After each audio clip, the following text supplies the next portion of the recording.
Turok. Yes, those are the three words that will conjure up bloody memories for gamers that went through the late 90s with a triple-handled gamepad in their hands.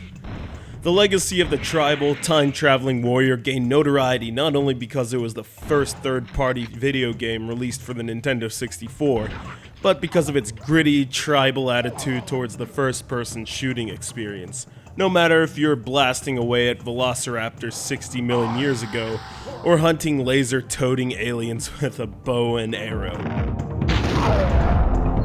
Developed by Iguana Entertainment and published by Acclaim, two companies responsible for NBA Jam, Turok, Dinosaur Hunter goes back to the days of shooters like Quake and Doom, and surrounds you in a tropical war zone full of bloodthirsty creatures ready to rip you to shreds. Here's something I didn't know. Turok was first a comic book published by Acclaim's comic division at the time, and no doubt it helped the company make money by observing the trend in late 90s video game releases, which resulted in the creation of one of the most famous first-person shooting series of all time. The biggest draw in this game is probably the amount of weapons at your disposal and the plethora of enemies that will shoot you from a distance or engage you at close range.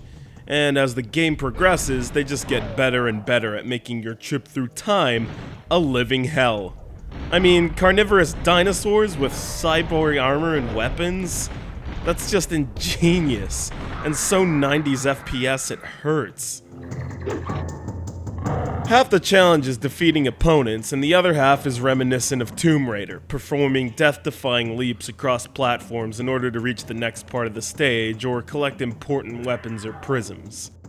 The first time I took a look at those rectangular blocks, I thought to myself, "Oh, hell no!"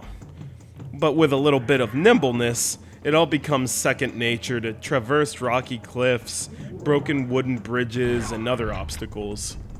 Also impressive in its presentation is your point of view while swimming.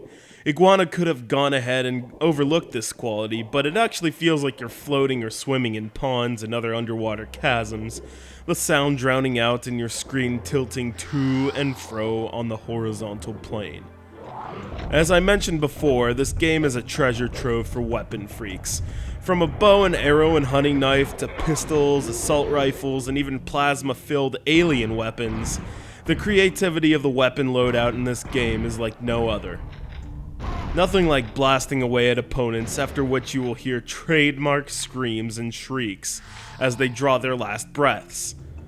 Of course, no game made in the late 90s was without its flaws, and in this case it's probably the fact that your joystick is what you use to aim and look around, while the 4C buttons composed your actual movement. For some it was no big deal, others it was the reason they went back to the store with their receipt, expecting their money back. I am of the opinion that such a controversial control layout should not ruin the entire experience, and plus I was notorious for my strafing abilities in GoldenEye 007, which offered a similar movement control mechanism. I can't help but point out the fantastic tribal soundtrack, which is jam-packed with jungle animal noises as much as driving drum beats. It really helps you get into the mindset that you're a badass native, ready to blast on some dinos. Also worth noting in the extras column are the cheat codes, and in such an age of cheat codes like the late 90s, you definitely missed out if you didn't know how to crack the code for invincibility, unlimited spirit mode, and of course, big heads. Turok Dinosaur Hunter is probably in many a gamer's collection, and viewers that are my age have definitely given this excellent first-person shooter a try, whether they earned it themselves after mowing lawns or shoveling snow, or were introduced to it at a friend's house. One thing's for sure, it transcends its time, just as much as Turok did in Search of the Chronoscepter.